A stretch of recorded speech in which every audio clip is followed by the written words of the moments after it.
warahmatullahi wabarakatuh. Alhamdulillah, kita bersyukur kepada Allah yang menghadirkan kita untuk maulidnya Nabi besar Muhammad sallallahu alaihi wasallam. Allah Ta'ala hadirkan kita di nama Imam Al-Qutub Al-Habib Ahmad bin Alawi Al-Haddad untuk hadir maulidnya Rasulullah sallallahu alaihi wasallam. Bukan buat hal lainnya, tetapi untuk kita dekat dengan Rasulullah, untuk kita lebih mengenal kepada Rasulullah, untuk hati kita hanyut dalam cinta kepada Rasulullah sallallahu alaihi wasallam. Mengapa? Sebab la yu'minu ahadukum hatta akuna ahabba ilaihi min nafsihi wa malihi wa waladihi wa ahlihi wa nasi ajma'in. Nabi Muhammad bersabda, tidak beriman salah seorang kalian hingga aku menjadi orang yang paling dia cintai, paling dia cintai lebih daripada kecintaannya kepada dirinya sendiri, kepada anaknya, keluarganya, istrinya, hartanya, dan semua manusia. Sudahkah Rasulullah menjadi prioritas kita yang paling utama dalam cinta? Terkadang kita cinta kepada semua orang, Nabi urutannya paling belakangan. Kita utamakan semua orang, ridhonya semua orang kita cari, Nabi urutannya paling belakangan. Padahal an-nabiyyu aula bil mu'minina min anfusihim. Nabi Muhammad itu lebih dekat, lebih berhak, lebih karib terhadap kaum mukminin lebih daripada diri mereka sendiri. Kamu masuk ke dalam kuburan, ini depan mata kita makam kuburan, masuk dalam kuburan kita sendirian. Tapi tahu nggak? Di situ kita ketika ditanya, "Ma'rabuka fi hadzal rajul?" ditunjukkan dalam Sahih Bukhari, itu katanya Nabi Muhammad, ditunjukkan gambar apa pendapatmu tentang orang ini, yakni Nabi besar Muhammad sallallahu alaihi wasallam. Amma yang hadir maulid udah kenal syama'ilnya Nabi, fisiknya Nabi, senyumnya Nabi, perangainya Nabi. Ketika ditunjukkan gambaran tersebut sesuai dengan apa yang dia dapat dalam syama'ilnya Rasulullah yang mengatakan hadza habibi Muhammad sallallahu alaihi wasallam, maka dia pun mendapatkan kabar gembira dengan anugerah dan keridhaan dari Allah Subhanahu wa taala. Saudara-saudara sekalian, di tempat yang semacam inilah, di dalam kenangan yang semacam ini, yang kita kenang Rasulullah sallallahu alaihi wasallam. Kenangan Nabi Muhammad itu tidak pernah sirna, tidak pernah lenyap dari benak sahabat Rasulullah sallallahu alaihi wasallam. Bahkan kecintaan kepada Nabi Muhammad adalah motor, bahan bakar mereka di dalam melakukan ibadat-ibadat yang kuat, dimotori karena cintanya Nabi Muhammad. Cinta mereka terhadap Nabi Muhammad memotori mereka dalam jihad, dalam sholat, dalam ibadat, dalam sabar, dalam menanggung cobaan, di dalam menghadapi apapun. Mereka menjadi tangguh, menjadi gigih, menjadi kuat karena dimotori kecintaan dan kerinduan kepada Rasulullah sallallahu alaihi wasallam. Sahabat Rasulullah sallallahu alaihi wasallam setiap saat, tiap waktu ingat kepada Nabi Muhammad. Karena Sayyidina Abu Bakar As-Siddiq apabila beliau di dalam khutbahnya di masjid menyebut nama Rasulullah sallallahu alaihi wasallam, berderai air mata beliau. Beliau menangis hingga stop khutbahnya, menangis terseduh-seduh, dan semua yang ada di majelis sahabat-sahabat turut menangis dengan tangisannya Sayyidina Abu Bakar As-Siddiq. Hingga masjid semuanya gemuruh dengan suara tangisan gara-gara disebut nama Nabi Muhammad. Dan terjadi dalam satu khutbah beliau bukan sekali, hingga 2-3 kali khutbah diinterupsi dengan tangisan karena cinta kepada Rasulullah sallallahu alaihi wasallam. Hal yang semacam ini dahulu disaksikan apabila orang tua kita, simpan kita yang hadir, mereka mengalami zamannya Al-Habib Ali bin Abdurrahman Al-Habsyi, yang kalau disebut nama Nabi besar Muhammad sallallahu alaihi wasallam itu air mata keluar. Inni idza dzukirat manazil sadati kadat dumul ain an tajri dama aw jahadat aynaya mautina qurbihim alfaitani ahramtu iman ahram. Aku kalau diingatkan tentang tempat tinggalnya para kekasih-kekasihku, diingatkan tentang Rasulullah, diingatkan tentang aulia wassalihin, diingatkan tentang Guba, diingatkan tentang Wadi Naga, diingatkan tentang Taibah, diingatkan tentang Qubbatul Khadra, diingatkan tentang hujrahnya Rasulullah, diingatkan tentang raudhahnya Rasulullah sallallahu alaihi wasallam. Kadang dumu'ul ain an tajri dama. Saya mengalir air mata, bukan lagi air mata yang keluar, tapi air mata hampir-hampir itu saking banyak yang keluar, habis tinggal darah yang keluar. Karena apa? Karena cinta dan rindu kepada Rasulullah sallallahu alaihi wasallam. Tahu siapa yang rugi? Yang rugi bukan yang nggak jadi raja, yang rugi bukan yang nggak jadi sultan, yang rugi bukan yang nggak jadi pemimpin dunia, yang rugi yang meninggal dunia dia nggak mencicipi cinta semacam ini terhadap Rasulullah sallallahu alaihi wasallam. Berlalu umur dia tergila-gila dengan harta, tergila-gila dengan dunia, dengan tahta, tergila-gila, terobsesi dengan bola, terobsesi dengan lagu, dengan nyanyian, tapi nggak terobsesi dengan Nabi Muhammad. Sampai nggak bisa tidur, sebagaimana Sayyidina Abi Bakar As-Siddiq radhiyallahu anhu warḍah, istrinya tengah malam mendapati beliau nggak ada di ranjang, dicari lagi mojok di tepi kamar, lagi mojok, terseduh-seduh menelungkupkan wajahnya di kedua lutut beliau sambil membungkuk di situ. Nggak tahunya dia menangis. Ditanya kenapa, dibilang saya ingat Rasulullah sallallahu alaihi wasallam.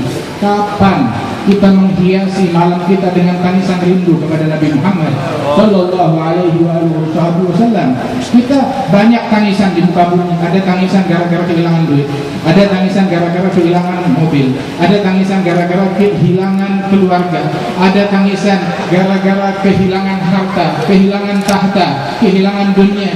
Mana tangisan ketika kehilangan Nabi Muhammad sallallahu alaihi wasallam? Padahal Rasul mengatakan cukup musibah bagi setiap mukmin adalah wafatnya Rasulullah sallallahu alaihi wasallam. Kita mau kita pulang dari majelis ini, kita memboyong Nabi Muhammad. Bukan cuma sekedar kita hadir, kita dengar, terus kita pulang, kita boyong Nabi Muhammad. Bawa sunnahnya Nabi, bawa akhlaknya Nabi, bawa kecintaan Nabi kepada keluarga kita. Jangan 24 jam yang mengalir di rumah kita semuanya kenangan dunia, sebutan politik, sebutan harta, sebutan tahta, cerita kafir, cerita Yahudi, cerita Nasrani, cerita orang bejat, cerita penjahat, cerita artis, cerita penyanyi. Bukan Nabi Muhammad. Mana sebutan Nabi Muhammad? Mana sebutan sahabat? Mana sebutan ahli bait? Mana sebutan aulia wassalihin? Nah, karenanya kita hadir yang semacam ini adalah untuk membawa apa yang kita dengar, yang kita lihat, yang kita saksikan, yang kita rasakan dari syama'ilnya Nabi Muhammad, bawa pengaruhnya ke rumah kita agar terpengaruh anak kita, keluarga kita, kaum wanita kita menjadi baik, makin tertutup auratnya, makin pemalu, nggak sembarangan ketemu laki-laki yang bukan mahramnya, makin semangat memotivasi kita untuk menuntut ilmu agama. Kita hadir majelis, kita hadir maulid, kita cinta kepada Nabi Muhammad SAW. Kaum wanita kita nggak pakai kerudung. Kita hadir majelis, hadir maulid, enak aja salaman dengan yang bukan mahramnya. Nggak ada orang laki di rumah. Kalau di rumah ada orang laki, niscaya kaum wanitanya akan tutup aurat dengan betul. Kalau di rumah ada orang laki, niscaya tahu bainal maghrib wal isya TV nggak nyala, yang nyala adalah ratib, yang nyala adalah zikir.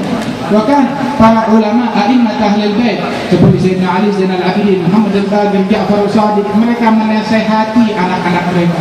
Mereka bilang, ya waladi, al-ilmu jamil wa bi wa ba ajmal wal jahl gabi wa bi wa ba agba. Mereka menasihati keturunan mereka secara turun-temurun. Wahai anakku, ilmu itu indah, tapi kalau kita dan engkau yang memiliki ilmu tersebut lebih indah. Kebodohan itu menjijikkan, busuk. Tapi kalau saya yang bodoh, kamu yang bodoh, maka lebih busuk lagi. Kenapa? Sebab kita keturunan Nabi Muhammad sallallahu alaihi wasallam. Ya magbahal jahal, ya magbahal jahal, liman yantasib berijal, kata Habib Ali Al-Habsyi. Sungguh betapa busuknya, betapa memalukannya kebodohan kalau dimiliki oleh seseorang keturunan baik-baik, keturunan wali-wali besar, keturunan Nabi Muhammad, orang-orang besar, tapi dia memiliki sifat kebodohan tersebut. Padahal ilmu terbit dari rumahnya, baitun nubuwah wal futuwah wal huda wal ilm fil madhi wa fil mutawakkil. Rumah kenabian, rumah kecerdasan, rumah keperkasaan, rumah keilmuan di zaman dulu dan di zaman yang akan datang. Ini rumahnya sahabatnya Rasulullah Shallallahu Alaihi Wasallam. Tahukah kecintaan para sahabat terhadap Nabi Muhammad hingga disebutkan oleh Sayyidina Abi Bakar As-Siddiq, la qarabat Rasulillah ahab ilayya an asilahu min qarabati. Kerabatnya Rasulullah lebih aku sukai untuk aku sambung, lebih aku sukai untuk aku derma kepada mereka lebih daripada keluarga aku sendiri. Pada Sayyidina Umar bin Al-Khattab, beliau mengatakan la Islam Abu Talib ahab ilayya min Islam Khattab abi. Islamnya Abu Talib lebih saya sukai daripada Islamnya ayahku sendiri Khattab. Kenapa? Karena dari ahab Rasulullah. Sebab itu lebih disukai oleh Rasulullah Shallallahu Alaihi Wasallam, dan mereka menyukai apapun yang disukai oleh Rasulullah Shallallahu Alaihi Wasallam. Dan ini yang mereka lakukan. Bahkan bukan hanya para sahabat saja, sehingga di antara mereka Sayyidina Bilal, kalau udah dalam azannya menyebut nama Nabi Muhammad, itu setelah wafat Rasulullah dia nggak mau azan lagi. Setelah wafat Rasulullah dia nggak mau azan untuk siapapun juga, hingga akhirnya dipaksa untuk azan ketika datang ke Madinah setahun setelah wafatnya Rasulullah. Begitu dia azan sampai kepada ucapan asyhadu anna Muhammadar Rasulullah, langsung dia nangis terseduh-seduh, gak kuasa melanjutkan azannya. Madinah semuanya banjir dengan air mata mendengar suara azannya Bilal. Ini suara cuma ada pada masanya Nabi Muhammad. Apakah Nabi bangkit lagi dari kuburnya? Apa Nabi Muhammad hidup lagi? Sampai begini kecintaan sahabat terhadap Rasulullah Shallallahu Alaihi Wasallam. Itu dulu Nabi waktu meninggal dunia, Nabi punya onta namanya Auba. Itu ontanya Rasulullah Shallallahu Alaihi Wasallam. Begitu Rasulullah meninggal dunia, nggak mau makan, nggak mau minum lagi.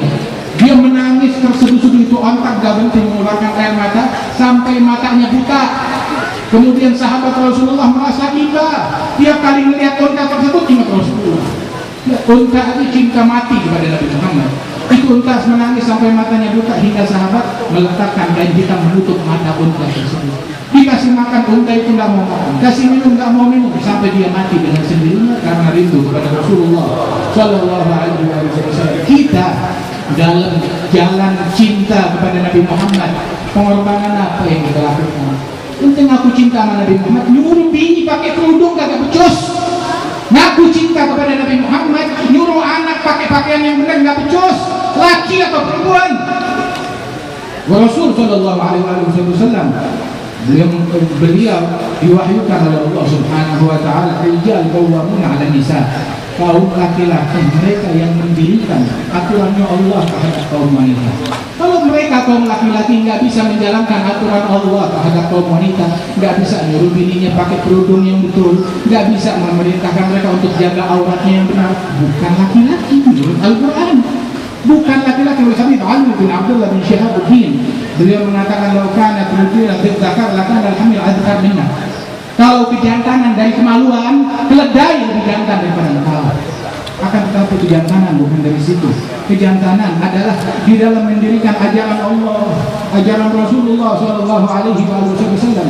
Ini apa yang terjadi di zaman kita, di masa kita bala, musibah, kekacauan, kerusuhan, keributan, musibah dalam bidang ekonomi, dalam bidang politik, dalam bidang keamanan, dalam bidang apapun.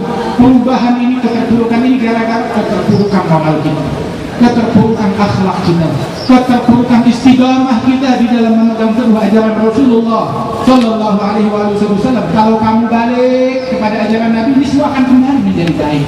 Tapi kalau tidak, bakal datang bala lagi, bakal datang musibah lagi, bakal datang bencana lagi. Wa iyadzu billahi min dzalik.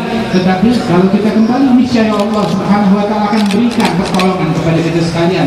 Mudah-mudahan Allah Subhanahu Wa Taala berikan pertolongan kepada kita sekalian.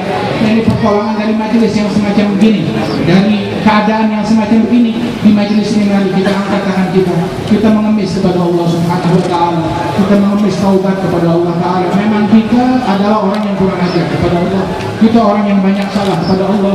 Mulut kita kotor, mata kita kotor, telinga kita penuh dengan yang haram, kerjaan kita siang dan malam haram tanpa kita hitung-hitungan. Nah ini sekarang dibukakan majelis kayak begini, Al-Habib Ali mengatakan wadat taubat ya al-asi idza batatu. Ini waktu taubatmu, bukan maksiat. Kalau memang kamu mau taubat, kalau kamu berjodoh dengan taubat dan ampunannya Allah, ini waktunya. ini tempatnya, ini saatnya. Maka kita panjatkan, kita angkat tangan kita kepada Allah Subhanahu wa taala. Sama-sama kita mengemis taubat kita kepada Allah Subhanahu wa taala di hadapan para aulia wa shalihin wa arwah tahirah wa ruh Nabi Muhammad sallallahu alaihi wasallam. Sama-sama kita beristighfar, memohon ampunan kepada Allah taala. Astaghfirullahalazim. Astaghfirullahalazim. Astaghfirullahalazim.